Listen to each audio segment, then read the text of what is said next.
Hello, on Beautiful People today, my guest is Anish Kapoor. Over the past couple of months, Mumbai and Delhi have hosted his work, and this is the first time that India has showcased the work of one of the world's best-known artists and sculptors. And yet those two words, artist and sculptor, may not really fully describe his work. Welcome to the show, Anish Kapoor. Nice to be here. I've read you saying that it's important to reach beyond the art world.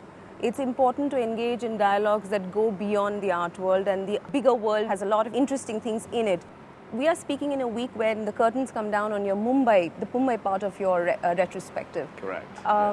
What has the attempt to engage with the outside world been? Are you satisfied? Well, it's a long process. Bringing a show to Bombay, the city of my birth, has been an important journey for me.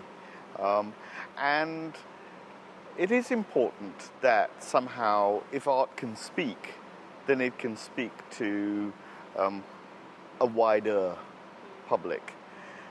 Particularly in India, there is a certain restriction to those who go to art galleries. Now, it's a matter of how successful one can be at opening up that spectrum of society. I think we've done reasonably. I wish we could have done better, but the show's been very successful, and I'm pleased with the way it's gone. Are you satisfied with the kind of reactions that you got to it? Art is very good at saying, come and be part of this, come and engage. Particularly the kind of work that I'm interested in, incites a certain implicit connection with the viewer. And that, I think, is fundamentally democratic, fundamentally open to all. The problem here, of course, in Bombay is that everything is behind a gate, and it's difficult to have the right kind of space with the right kind of access. Now, that has to be a longer-term aspiration. So, I'm very concerned with it. Given how important the viewer's role is in your artwork, how often do you end up watching the viewer, watching your work? Well, fundamentally, you can't make art for anybody else. I make it for myself. But the work, if you like, is aware of a kind of theoretical viewer. The place from which this eye, stands and observes. All of these works in this particular show, because they're concave, have a focus. Mirrors with concave, they have a focus which is some distance away from the object. That does something to your body. That does something to the way that you approach and engage with the thing. So it's almost as if they are performative, rather like a film or a play. And you're asked, in a way, you're manipulated, if you like, as a viewer, to stand in a particular place and to look in a particular way. Now, that engagement with your body is something that ties you in with the sculpture. That's one of the things I'm interested in. But do you spend time watching people engage with your work? Yes. It goes from the playful to a moment of I hope, a certain wonder, all these works also have a sensation in them of a kind of vertigo, as if you're going to fall into the object. So they are kind of void objects with no end, with no conclusion, if you like. When we talk about reaching out to a wider audience, and by this I mean the janta, absolutely, okay, or yes. the masses, yes. Do you think that artists and the people or the network surrounding artists and art sort of almost conspire against letting in the janta or the masses? Even descriptions of art. And I may be, putting myself up, my ignorance up for display here. But even the descriptions can tend to be intimidating. I understand you, and I think It one has to. presupposes knowledge. It presupposes knowledge, but then of course there are many levels at which one can approach a thing. Some of them require prior knowledge, and some don't. Now, I think one has to engage at both levels. That's to say that it's not enough to have a kind of atavistic, uneducated, simply. One also has to allow for, a kind of liberal arts, general knowledge. Now, one wants to include or be able to include Both ends of the spectrum. It has to do, in the end, with the quality of the work. A good work can do both, needs to do both.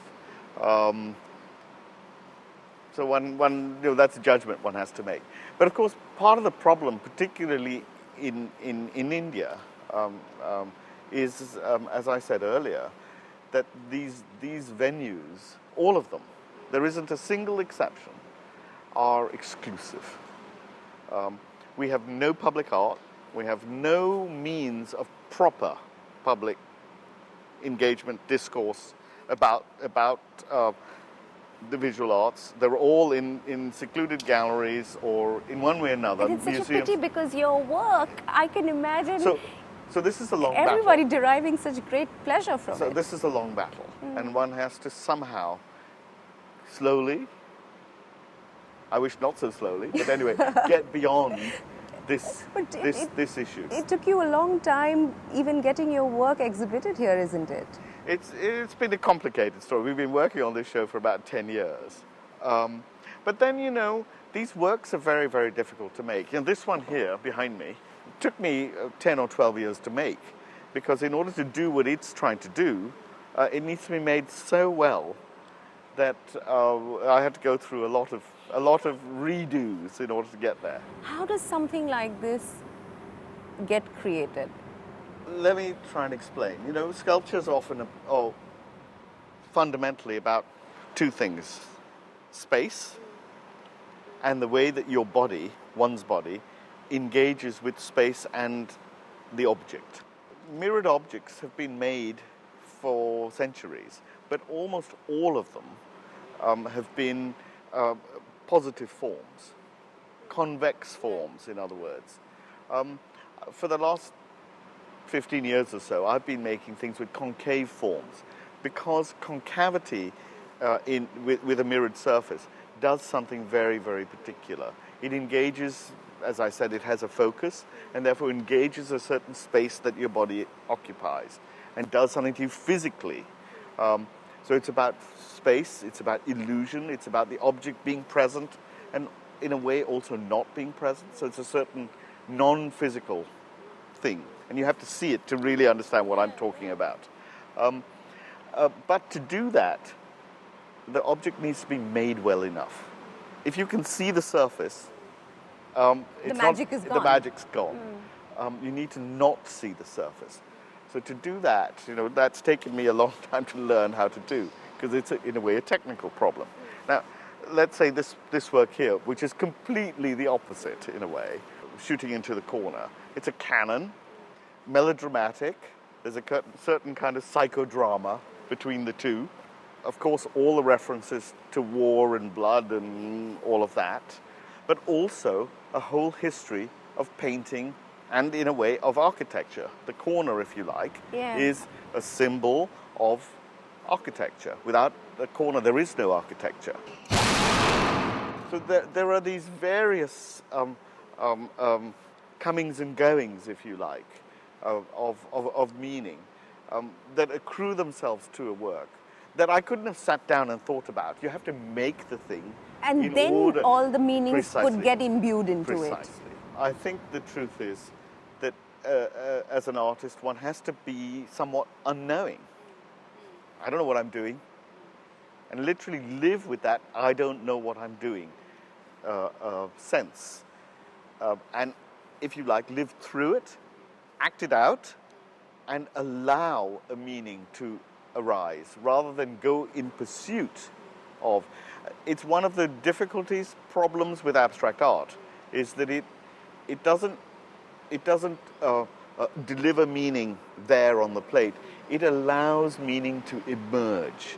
And my instinct is, my sense is, that when meaning emerges in that way, it has deeper resonance. In the 21st century, the way we are as a people, for instance, we may not need memory soon because we have instant access to Google. Do you think people are attuned to thinking in this way? Because things are instant, things are pre-digested and delivered. In this context, this approach of the artist, are there a lot of takers for it? All of us want to be moved. All of us. We want to be able to engage.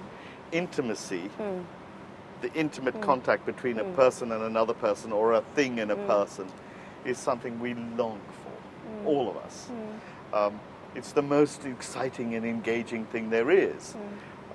And art is very, very good at intimacy, at saying, come and be part of this process, which is why I believe it's fundamentally democratic.